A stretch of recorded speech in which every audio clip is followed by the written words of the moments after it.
Welcome everyone to Social Selling Hour on this November 10th. Hopefully everyone is having a great day. We are joining you a couple minutes live, and if you'll notice in our little window box down below, I guess it's over that way, our guest is joining us from APAC, and we are having some connectivity issues. So we are going to get this started now, and hopefully Tom will be jumping in any minute. But once again, Brian Fanzo, iSocial Fans on the Twitter, is joined by the co-host and brains behind the operation, Rachel. Afternoon, Rachel. Hey everyone, happy Monday. Happy Monday. Whoa, my view on my thing there. So we had Twitter go down about a half hour before this was supposed to go live. And then we are talking with Tom. We are about to hit the go live broadcast button, and poof, internet connectivity issues. So first of all, I want to thank everybody on the community as always. This is show number 26, so this is our 26th week of joining you on this Monday afternoon, and we appreciate everybody for not only supporting us but kind of being rock stars in their own right.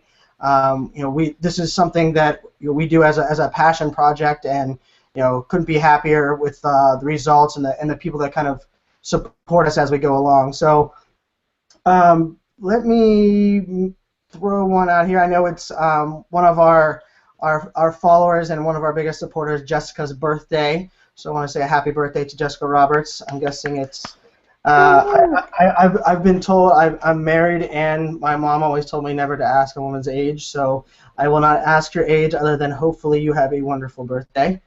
And I know we have a booming community going on today. So just give some shout outs to Bruno, Eagle Eye Editor, Terry. Some of our past guests have jumped in already, Dave Stein, John Golden, numerous people.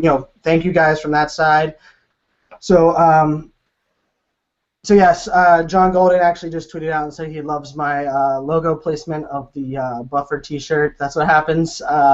Free swag will usually get people free shirts online, and it's extremely comfy shirt. So today we are going to talk about with Tom, and actually I just got a message from Tom. He should be jumping in any minute now, as he just said that his Hangout is reloading. So let me make sure. Oh, I think Tom is.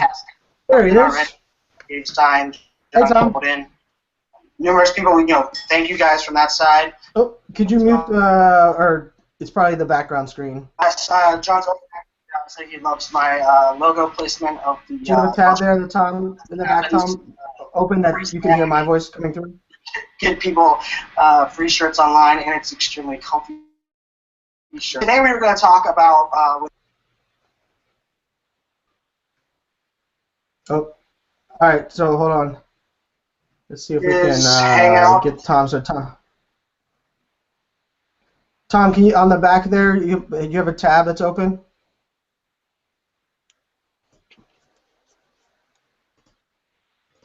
Oh. Let's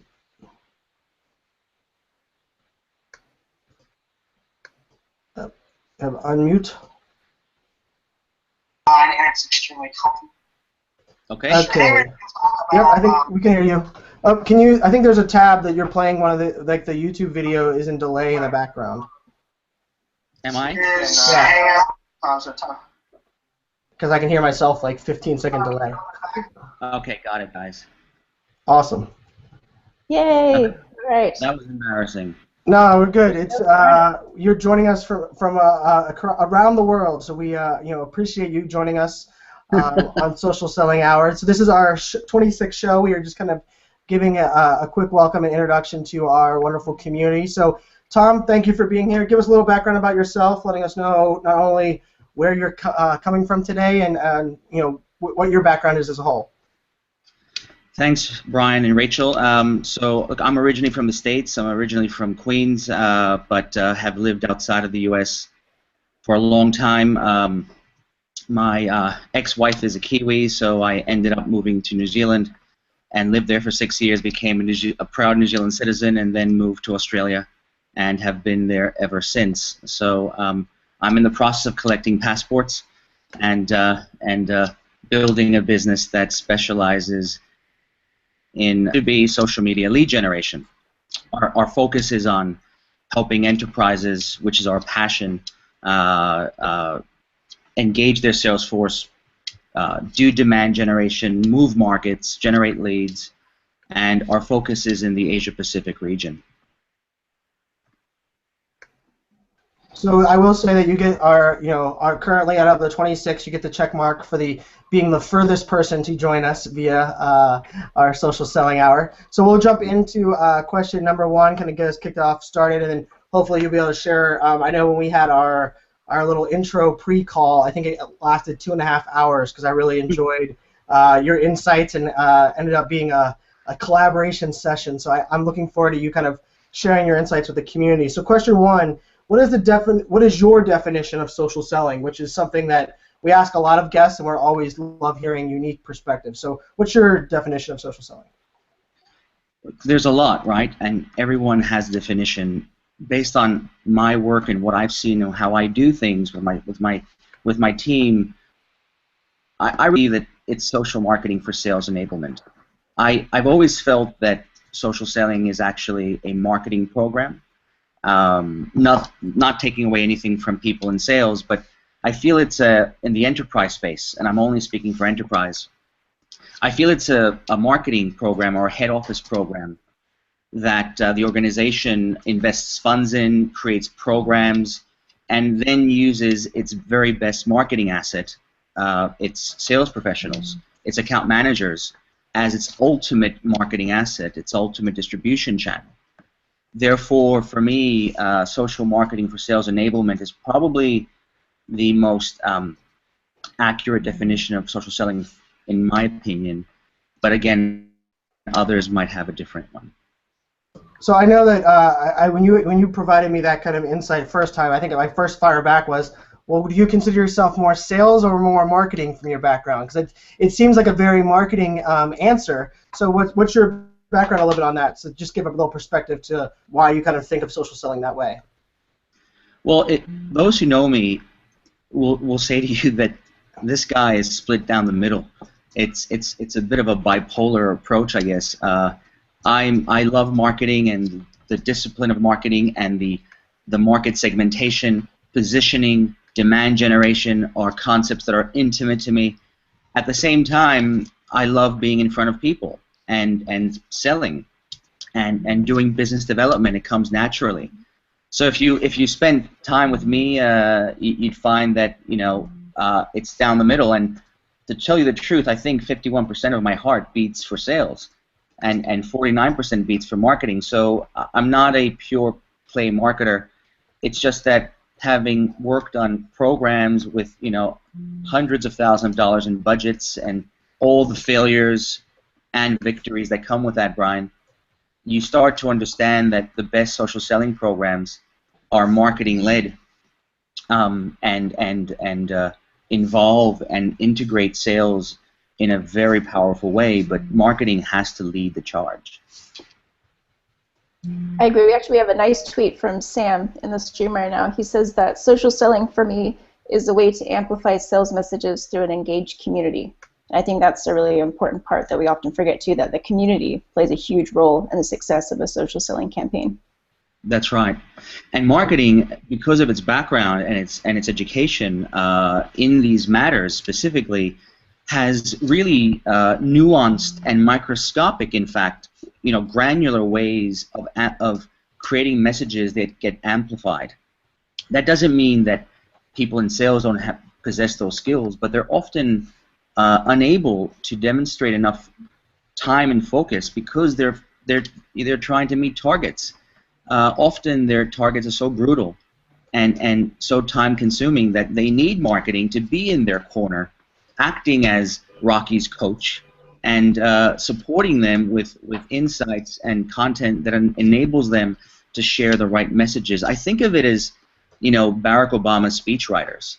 Speechwriters write 95% of speeches. Maybe for Barack Obama it's different, or maybe for different presidents, but we know that most presidents use most speeches written by their teams, and then they edit them and then speak them.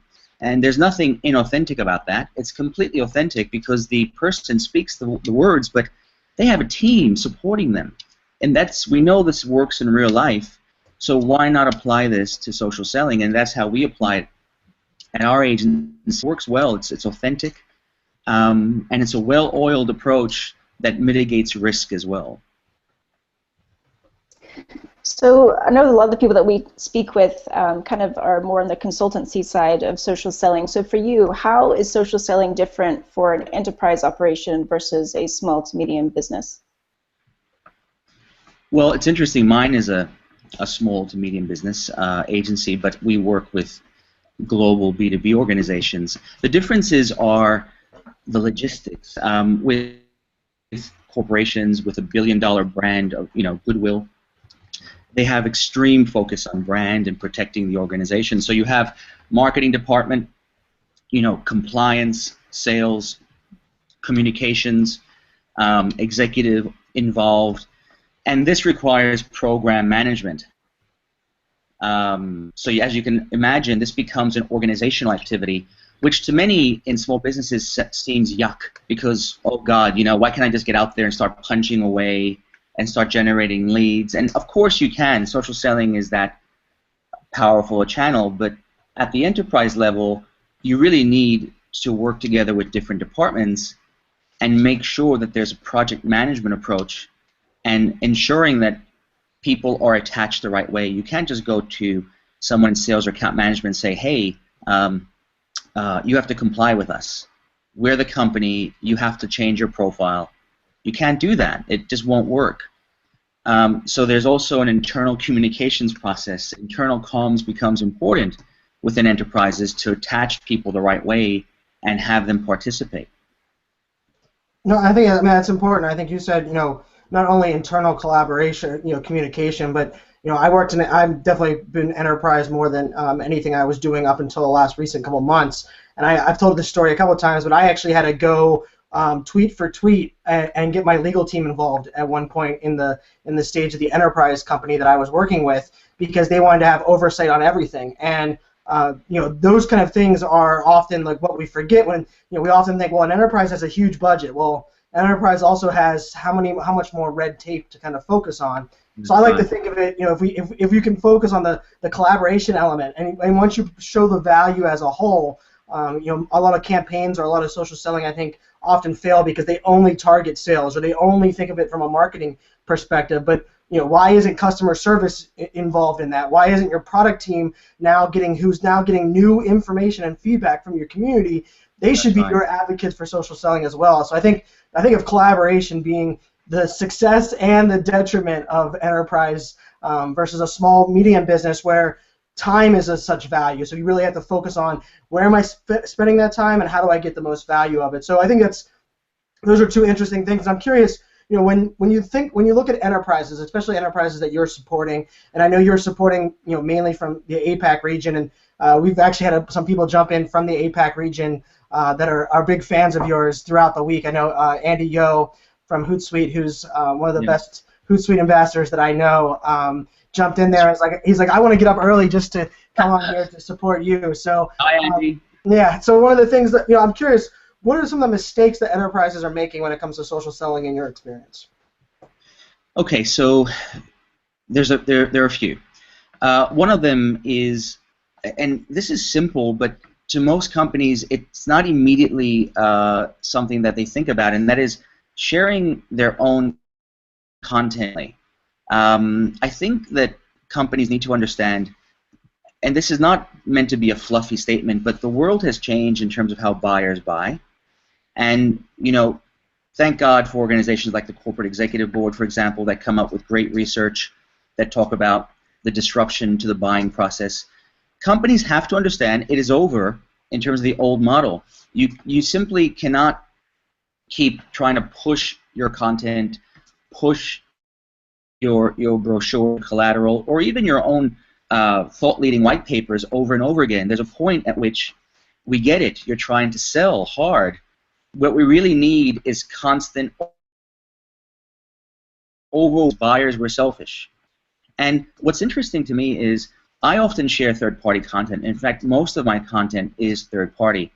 And even in this case, Brian, as we're speaking and creating content, this is third-party because you own this channel. even though I'm participating. We call this hybrid, what we're doing right now, but nonetheless, it's not about promoting your brand in many cases, it's promoting the category. A lot of companies make the disastrous mistake of forgetting demand generation.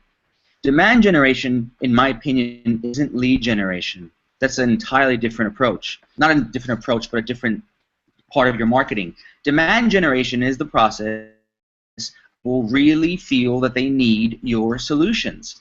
Not your actual products, but your category-based solutions, your category of product. For example, social selling.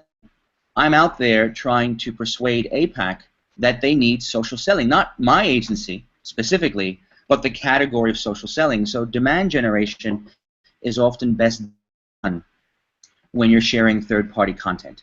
Why? Because you're not selling, it's obvious. If you're sharing a Wall Street Journal article, or if you're sharing a CIO magazine article, this isn't about you. It's about their needs. And companies often just can't seem to get their heads around the fact that you can sell big time, but sell through insight, sell through authority, sell through service to your audience, and it will come back to you the way a surgeon tells you what you should do without the appearance of any greed, and you comply. You absolutely pass the respect back to them.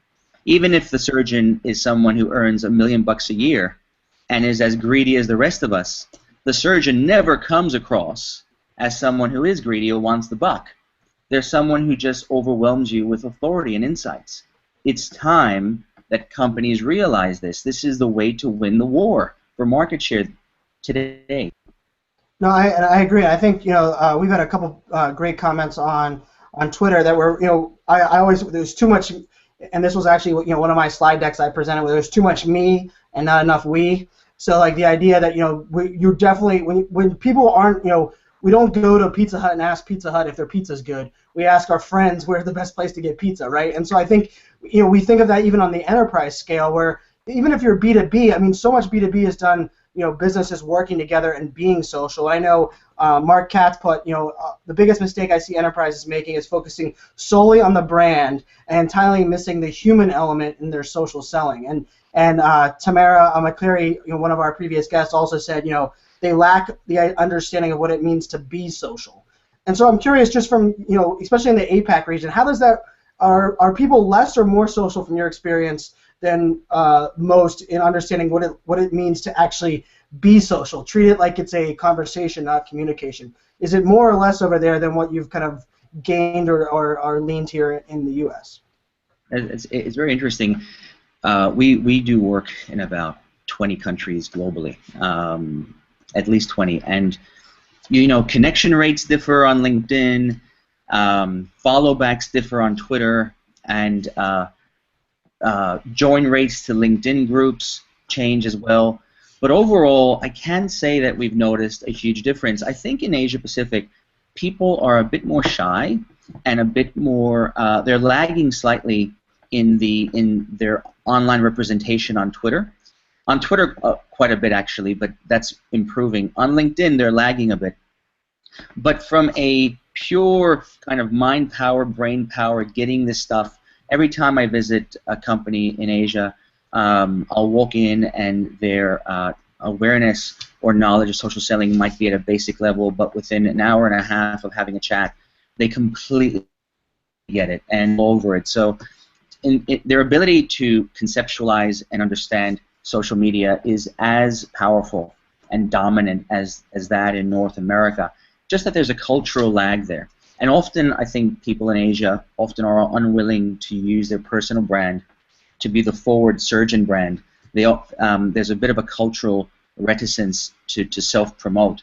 So the key is to teach them, and that's what we're doing, is teach them how you can self-promote without self-promoting, how you can be the surgeon who actually puts their brand forward, but in no way, shape, or form makes the other person feel like you're self-promoting and just doing it for you. It's about them. And I think that's, I think we're doing that as a whole. I focus a lot on personal branding, and I always try to. I like to think when people call the millennial generation the selfie generation, I often counter back and say I like to call it the humble brag generation, because we've kind of learned how to embrace these tools, the social media, to kind of humbly brag about what we're doing, and that starts with the how and the why, right? If they can share the how and the why and not just the what, then it's a much better, more concise conversation. It's better. I know one of the things that we often hear, especially, and I'm curious just from the APAC perspective, do they use the term personal branding? Is that something that, or is it still kind of associated with like a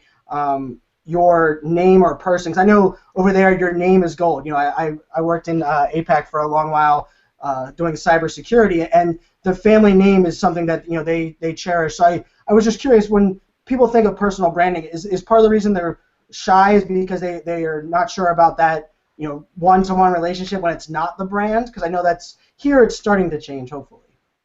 Well, in Asia, there's social constructs, there's mores and values that talk about the relation in very, very deep terms, and so much so that relationship is extremely important, to the point of you can't be seen as losing face. And what's interesting is social selling, when done right, builds face, builds relationships. And whilst I would never say that an online relationship can ever be as deep and powerful as a real relationship, and it will never be, you can accelerate relationships using social networks. The connectivity of social networks and the ability to share content and scale your personal brand actually mimics what people in Asia do to build real-life relationships and build face and that type of very close fabric in society. So it's interesting to watch my Asian colleagues and business partners as they start to understand social networks and how that's partially disrupting their concepts of relationships, because, and it's a good disruption. It's showing them that they can actually have that deep relationship, but accelerate it when they're not together. And that's one of the reasons I love social networks. Yes, we have a great tweet from Nate, who's tweeting for Australia Wow, his company right now. So he said, social selling is getting all credibility and trust out there first, so it makes the close easier later. I think that kind of is a nice way to sum up what you're just saying. It accelerates the sales cycle. It accelerates friendships. It accelerates even the young woman who wants to attend university one day and connects with the university admissions officer when she's 16, and by the time she's 18, the university admissions officer feels as if he or she knows her already. And by the time they meet, they already have a relationship. I have 2 daughters, and this isn't just about business for me. This is about life. This is really about life. And I don't mean to sound, you know, like I'm playing the violin here, but I want my kids to scale their brand very safely, very gently, respectfully, but I want them to scale it, and I want them, especially if they're shy, and a lot of salespeople are shy, actually, or introverted. And for people who are introverted or shy or not as aggressive as others, social networks allow you to scale gently but consistently, and be able to hit your targets if you have the patience to scale. Scale does not happen in 2 or 3 days. Scale takes months, and I wish more people in sales and marketing, but especially in sales, would have the patience to allow their brands to scale and work more together with marketing, and social is doing that. But a lot of our culture is about short-term results, and it concerns me, and especially in Asia, relationships take years to form. We need to have a long-term view. And that doesn't mean not hitting your targets. It just means following more of an agrarian model. You know, the farming model, where you sow seeds every day, and then you water them with content, and then you watch them as they grow, right? You can't grow beautiful plants and fruits in 3 days. You just can't. You have to have the patience and discipline, and within 3 to 6 months, just watch as your pipeline is so full. Tom, I'm telling you, that disappoints me, because I swear maybe that we were thinking that the social selling easy button was stuck out there in APAC, and somehow you would be able to give us the insights that all these people wish that they could just throw a couple resources at it, and boof, everything's easier because of social selling. So I'm disappointed on that side. I want to make a point here. I want to tell everybody who's listening, and you know, in baseball, if you get on base 3 out of 10 times, that means you're a 70% colossal failure, but a 30% winner. And I consider myself a 30% winner and a 70% failure. So this is coming from failure. I can tell you that social selling is a very hard channel to work with. There's 2 things about social selling. One, it's just as nasty, if not more, than any other channel I've ever worked on, digital or not. Therefore, the question is, why in the world would you invest in social selling and social networks in a B2B capacity? The answer is not because it's nasty to use, because it is. The answer is because the payoff is enormous. It is 10, 20, 50 times bigger than anything I've ever seen in direct mail or email marketing or telesales. It just is. The scale of it is enormous. But because it's such a problematic, finicky channel to work with, especially as you're working with people, the price to enter is very high. And only those who are willing to pay that price of going home at 8 p.m. at night, sacrificing some family time, learning these skills, you know, building muscle memory, incubating skills and mindsets, these are going to be the most successful social sellers in the next 1 or 2 years. It's unfortunate, but it is a very hard channel, and everybody needs to know that the payoff is enormous, but the price is high, and companies who are willing to pay that price will win. I am 100% certain of that. So speaking of the difficulties of social selling, what are some strategies that enterprises can deploy that are unique to their size? Well, enterprises have the size factor, which is an amazing asset. Number one, something as simple as just building out LinkedIn and Google Plus and SlideShare profiles for their sales staff. Even if you begin with LinkedIn, and LinkedIn is packed with different fields in their profiles that allow for search engine optimization. People don't realize that LinkedIn is an emerging search engine for people. And people don't just search Rachel Miller or Tom Skotidas. They'll search for social selling, or they'll search for TV advertising, or they'll search for graphic design. So you want your people showing up. The key win here, Rachel, to answer your question directly, because I'm a bit of a motor mouth, is B2B SEO. How about not just trying to do SEO optimization for your website? How about you optimize your people, who are probably your very best marketing assets, because humans to humans is how B2B transacts. So yeah, of using Google Keyword Planner, coming up with the right keywords, and then organically weaving them into your people's profiles, never keyword stuffing or spamming, but using natural language, but knowing what keywords to put in strategically, and then watch as your people's profiles start ranking higher in LinkedIn and in Google as well, because Google indexes LinkedIn profiles. And if you can add a video and a PowerPoint or a Google Doc to your people's profiles and add some links as well that are tracked, you've got yourself as many web pages as you have salespeople. And each of them has signed off on it, not because they were forced to, but because they absolutely want their brand to be credentialed. It's the making of sales and marketing working together. I call it B2B SEO or inbound social selling. I love inbound social selling because anyone can do it. Even your receptionist, even your CEO can have a static profile that's working for the organization. I completely agree. That's actually one of the tips that I always share with people, to think of their LinkedIn profile as not an online resume, but actually a mini website that is, and I wouldn't say it's static, I would say it's more of a dynamic profile that you know, with your constant updating of your posts, and now with Publisher, it's a great way to bring traffic to your site. That's right.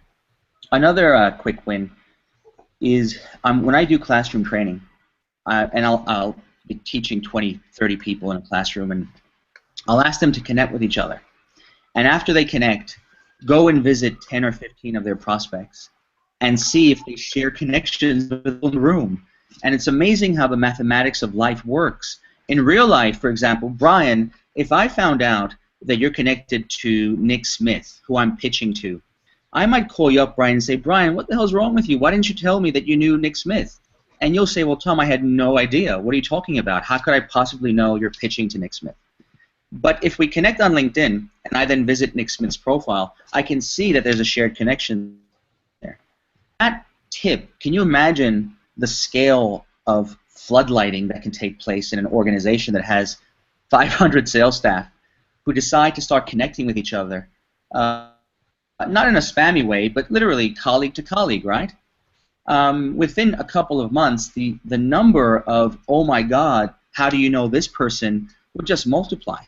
And that in itself would allow the organization to probably repatriate the investment of social selling within 6 months, simply that technique. No, I think that's an interesting one too, just because not only a warm intro, but even just getting a little background, or like, hey, I'm going to talk to this person, and someone just telling you, oh yeah, just make sure you don't bring up this brand, or they had a bad experience, just a little bit of that information, because Rachel and I both are huge believers in the power of social listening, and unfortunately people sometimes assume social listening is a passive type resource, but I think of it as every time that someone connects with me on LinkedIn, the first thing it does is it tells you who you have similarities to. But beyond just the similarities, my first tab is I always go to recent activity, because I want to see who they've liked. Because there's so many times they might not be connected to the same person as me, but they could be following the same influencer. So now I could say, hey, you're a Richard Branson fan as well. I'm a Richard Branson fan. Did you read this article? And they're like, wow, how did this person know that? It was as simple as clicking recent activity. Like it's not anything that's like mind blowing, but I talk about my social philosophy being show you care, and that's just one of those elements of going above and beyond to show you care to not only your customers but your clients. And I think that's something that we often take for granted. And so this is a perfect segue into like digital tools. And one of my favorite things that you and I were talking about a couple weeks ago when we first started chatting was the idea that digital is such a big aspect of social. And understanding things like SEO and search, and like basic things like as much as a hashtag is something that we all joke around, and there's lots of hashtags floating around. A hashtag is something that can be very powerful and can make the difference between visibility of your content for your target audience versus throwing your content out in the ocean. So what tools do you see as like a marketing director that they can use for social selling performance? Yep, there's a lot, but let's just focus on a few. Keep things simple. First of all, if your website has conversion code put in there by your IT department or your head of analytics, like Google Analytics conversion code or Omniture or Web Trends or Core Metrics, whatever analytics platform you're using, if your website contains those codes, so that whenever someone downloads a paper or submits a form, a goal is recorded or an action is recorded, then you could just go to your head of analytics or your internal IT team and create basically tags, links that are tagged with variables from your platform. So with Google Analytics, for example, you can take your link that you're sharing via a social network and then tag it with parameters such as source equals. You might say source equals LinkedIn or source equals Twitter. And then in the medium, so there's another parameter called medium, you might add medium equals R Miller or B Fanzo, so you can actually track where the clicks came from, not just LinkedIn or Twitter or Google+, but even down to the actual medium, in this case the person. So there's different parameters you can use, and with Google Analytics you can just use Google URL Builder. If anyone just Googles the phrase Google URL Builder, you can literally create campaigns and just put your link in there and it spits out a tagged link, which then can get tracked so long as your conversion code's on your site. So I wish and hope that more companies will use their analytics to tag their social sellers' links. And also Bitly, Owly, goo.go, these are URL shorteners that people need to be using. And ironically, you could take the Google Analytics compliant link or Omniture compliant link and then put it through Bitly.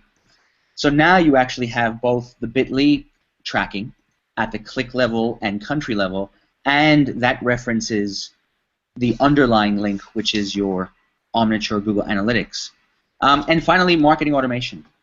If you use Eloqua or Marketo or Neolane or Pardot or HubSpot, there's no reason why you cannot integrate marketing automation with your social selling activity. Before you share a link, make sure it's marketing automation compliant. Make sure it's tagged. Make sure your website's tagged. You can actually do the trifecta of Bitly or Hourly, analytics, and marketing automation. So use it as a inbound lead nurturing approach. Again, you need to get your head of analytics, your head of insights, your head of IT involved. Literally at the table, buy them lunch, buy them coffee, and say, we need you. Please sit with us. We want to track this stuff. Show us how to do it. I see that these conversations don't happen enough. And you need to. If you're going to track it, you got to get the guy or the gal there who knows their technology stuff. Technology and I couldn't agree more. And it's funny because I was on a phone call yesterday with I'm a mentor for some of my fraternity brothers who are just coming out of college now, and so they look at me as like the wise old guy who's been out of college now 11 years, and they asked me like, Brian, I'm into this social selling thing, and I was like shocked because I didn't even think of it as something that was ingrained in college. That was a good sign. But they were asking me, I focus on reverse mentoring, and they were like, well, how do I get involved? How do I learn these things? And I said, well, a lot of these digital things. They know SEO. I was like, go to some of these guys that are these great sales guys. They can teach you the power of all their wisdom and experience, and trade your skill set for teaching them how to build a link or how to use these tools. And it's amazing how just simple collaboration, and it doesn't mean old versus young. I often think of it as experience versus time to sit there and watch 10 YouTube videos on all of the different SEO tools that exist, and being able to work together. The tools today, it cannot be I only use marketing tools or I only use sales CRM tools. It has to be a collaboration of solutions and a little bit of automation as well as a little bit of hands-on physical engagement. I think that engagement piece is still just as important as ever, and I know that I loved hearing you talk about all the link building, and because those are simple things that too many people don't do, and then you ask them, well, why are you creating content? Why are you engaging on social? And they try to give you an answer, but they're not tracking it I talk about screenshotting awesomeness, but if you're not tracking anything, how are you ever going to prove to your superiors that you're doing something of value? And this is the next iteration of social selling. It's first of all, it's very sexy, right? We all agree it's sexy, it's exciting, it's racy, and most channels are. And then you get a period where the CFO invariably comes and says, what the hell's going on? Where's the revenue from this? The CEO gets called in by the CFO, and all of a sudden, these activities which were happening at that lower level of the organization have percolated up, bubbled up, and the money people, and God bless them, they're absolutely needed, come down and say, show me the revenue or the probabilistic revenue, and when you cannot, that's when you start getting budgets cut or never increased. Companies need to show at least clicks, because if you have a model that shows, well, look, for every 100 clicks, our website converts 8%. Sorry, we're not tracking the conversion on our website, but we got 100 clicks, so we know that on average, using historical conversion rates, about 8 of them converted. That in itself is a very good start. And also, we need to start taking social selling and moving it past the click and the lead to the sale. So one thing you could do is if you have one social seller and this person connects with 100 people, sit down with them and incentivize them to record these 100 in the CRM. And then every week have a sit down and say, who have you met from this list? And if you have met, say, 12, let's record that. And then go to your CRM and notice whether they've recorded proposal value. So if you have 100 connections and you met 12 and 8 became proposals, then in your CRM you can attribute the source of that to Twitter or LinkedIn or Google+, and it shows $1.1 million in proposal value attributed to the social program. And then it closes. But even if it doesn't close, even if your sales cycle is 18 months, like a lot of our clients is, it's okay, because if you can capture the proposal value and you know what your historical conversion rates are, let's say you close 15% of every proposal, then you can go back to the CFO and say, hey, we have $1 million in proposal pipeline here, pipeline value. Historically closed 15%. So we now know that social selling has created $150,000 in actual revenue, even though it's not realized. Companies need to do this, especially in the enterprise space. No, I know we can't agree more. Now, Rachel, when we're thinking, I mean, we have lots of great comments in here. I know John Golden jumped in, Ronald jumped in, and they were talking really about social CRM and the idea that what we're talking about here is this new way of tools. Rachel, give us a little. I know that especially what you're doing over there at Pipeliner, you guys are kind of pushing the boundary forward on what a real CRM tool can do today compared to what I used to think of as a old school CRM. Something that sales leaders like to just keep an eye on their sales teams with. So just give us a quick little insight on that, because I think the community is really buzzing about the CRM conversation. Yes, and first I just want to thank you, Tom, for really breaking that down to a very tactical, step-by-step process, because I know a lot of people are like, well, what is the ROI of social selling? And everything is so easy to track these days. I know last week's guest, he threw out the question, well, what's the ROI of a thank you note? Like, you do it because you're told it's good behavior, but what is it really? And you can track that. You're probably going to get a referral, or it's goodwill that will come back. And I think it's the same what you're just talking about. Like, it's completely trackable, especially if you use a CRM that monitors social engagement. So such as Pipeliner, Nimble, there's plenty of other tools out there. Mm-hmm. It's very easy to track when the conversation started, where it is today, predict when it's going to close, and use that as a repeatable process. It goes ROI is critical. You have to. But I would even go a step further and say, even if you're working on building the analytics and the marketing automation and the tracking, how about the fact that as an enterprise, you have a big fat brand that does not fit in most households? Most segments don't really feel like you resonate with them. There's global brands today that are amazing behemoth brands, but they don't fit. For example, mid-size segments. We have many clients that complain about how the mid-size doesn't trust them because they're so big, and how do you fit that brand? And social selling, even if you're not tracking the performance, the ROI, the revenue, what if you tracked connections with industries or segments that traditionally you sucked at, that you had no connections with, no visibility into? What if the mid-size is a key market for you because it represents great revenue, and you have very little database connections, intelligence? What if you unleash your people intelligently, safely to start connecting on Twitter, Google+, LinkedIn with prospects in the mid-size, and build their social profiles with their permission to reflect their specialization in the mid-size? Or if you're targeting the medical industry or a different industry, use people to enter market mouse holes. That way you can actually take your behemoth brand and break it up into millions of pieces that can fit into all these segments and start doing BD, business development, the right way. And interestingly, this doesn't change the organizational brand at all. It doesn't affect their DNA.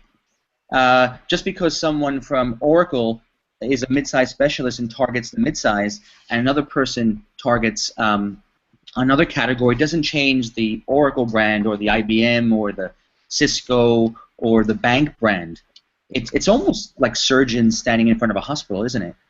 It's the kidney surgeon, the oncologist, the pediatrician, proudly standing there in front of the hospital, wearing their hospital stethoscopes, their coats, the other paraphernalia, and each of them has an extraordinary personal brand, but they all work for the hospital, supporting the hospital, and vice versa. This is how I see social selling.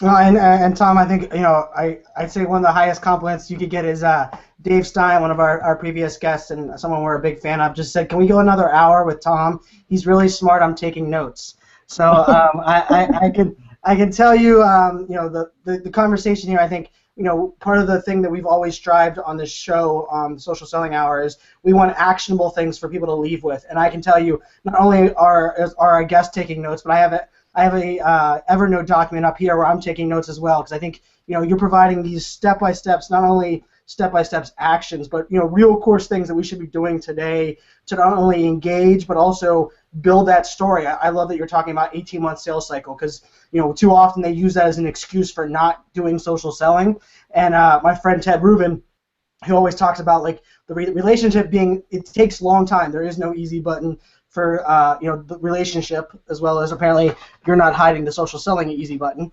But the idea that over that 18 months, the amount of digital actions that you can build up to tell a very powerful story over 18 months is extremely high compared to someone who has less touch points along the way. And I think if we're able to record them, if we're logging them in CRM, we're adding that, we're doing drip campaigns with email marketing, we're screenshotting little interactions that people are doing with our customer service teams. I think those are all powerful actions that you're providing. So I think that's awesome. So we'll jump into our last question here. Unfortunately for Dave, we're not going to go an extra hour, but we do love to have our guests on as a panel guest later on in the month or later on in our scenario. So hopefully Tom will be able to bring you back, and maybe we'll come to you sometime. Maybe we'll be in the APAC area and we can do one out there. But question number 6: what are your predictions for social selling in the enterprise? And I would take this as a whole. Like, what are your predictions on how social selling takes the next step for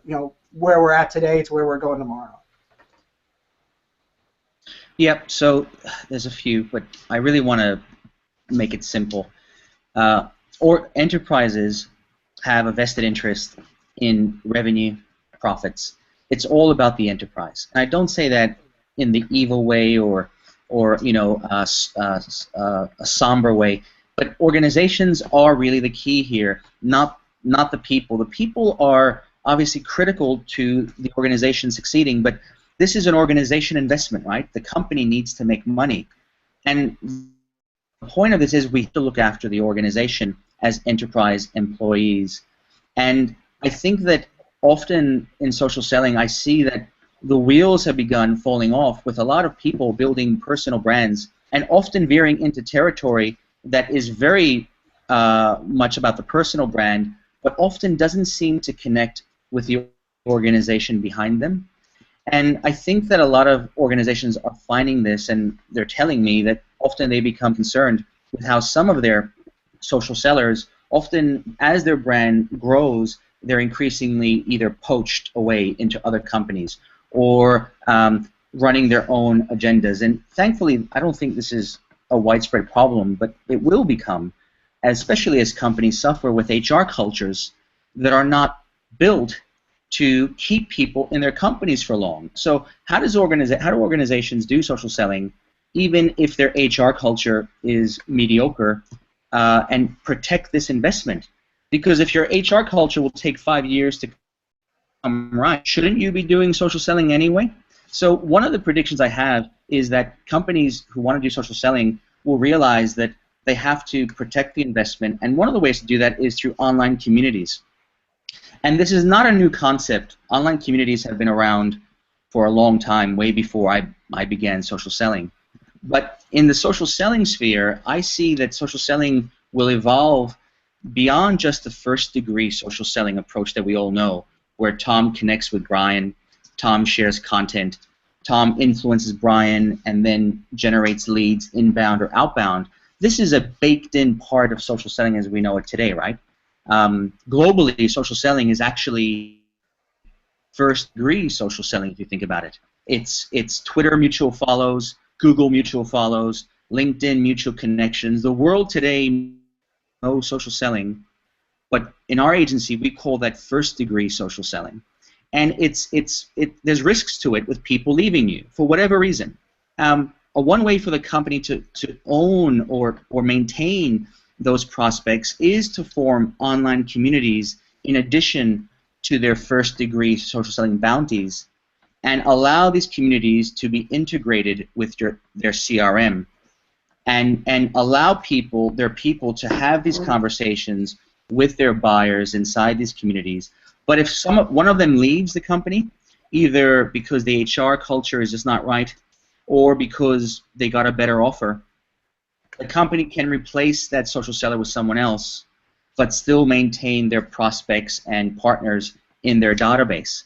So my prediction for 2015 is that first-degree social selling will continue to grow, but as it grows, companies who are not well equipped in terms of their HR culture and other people processes will see some attrition taking place as people's personal brands grow and start demanding more things.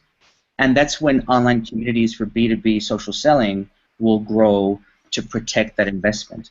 That's my prediction, and I could be wrong, but based on the work we're doing and the feedback we're getting, companies are desperate to hold on to this amazing bounty that their social sellers are creating for them. I don't know what your thoughts are. Oh, I was talking to the mute button, but so yeah, I love it. I think every time someone asks me about any prediction of the future, no matter what thing, I keep talking about community being the future of business, and I think you hit that home really on when I say community being the future of business. You really gave concrete examples of what that community has to look like, and if that's hiring and firing for culture fit, if that's empowering your employees, your greatest assets to help amplify your content, help amplify your story. If you have employees that leave and yet you treated them right, they're now your ambassadors in other aspects of life, instead of it being like something that we don't want to empower because we're afraid people are going to leave. I know some of the people in the community were talking about mobile, the power of mobile really transitioning. Now I always talk about it's not about it's real time is great, and social gives us real time. Engaging and listening to your community, you can actually know when it's the right time. I think the right time is the difference between someone that is listening and engaging over that long period of time versus someone that just is like, okay, I'm gonna hammer back because it's a communication channel. So I think this was great. The Twitter is going, as much as I like to say I'm really good at multitasking, Twitter was on fire today. I think taking notes and being fully engaged. So we, really happy you joined us, Tom. I know we had a little bit of difficulties at the beginning, but nobody even remembers those because they've now taken so many notes and are excited about things. So how can people get a hold of you? How can they find out more information? I know Rachel will be sharing out some of your links across our channels, but give us some final words on that side is about engaging and getting to know you a little bit more.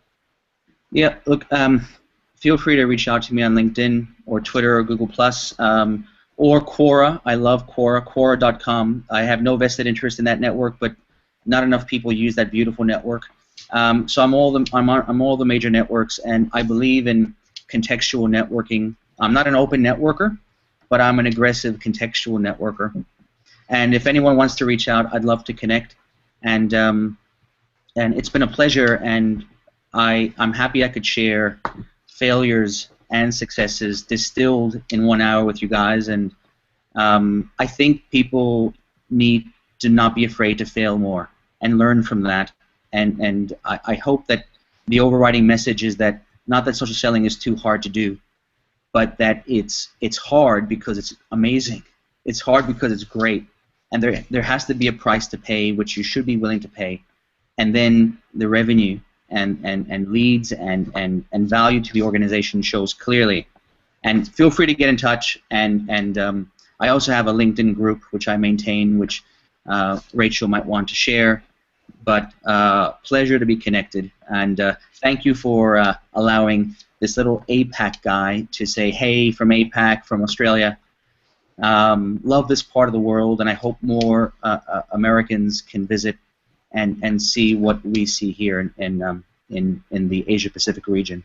I love it. I love it. And we really do appreciate you not only jumping in, and we've had multiple touch points throughout the time. I know Rachel made the connection, and not only am I grateful, but the community is grateful. And this is a great example of the power of social, that we're connecting and having a conversation. We're building this community at Social Selling Hour, with your expertise and lessons learned across the world, where, how would we have made that happen 10 years ago or 15 years ago? And I think that's kind of the exciting part we're living in today. So once again, thank you very much for joining us. Rachel, as always, another awesome Social Selling Hour.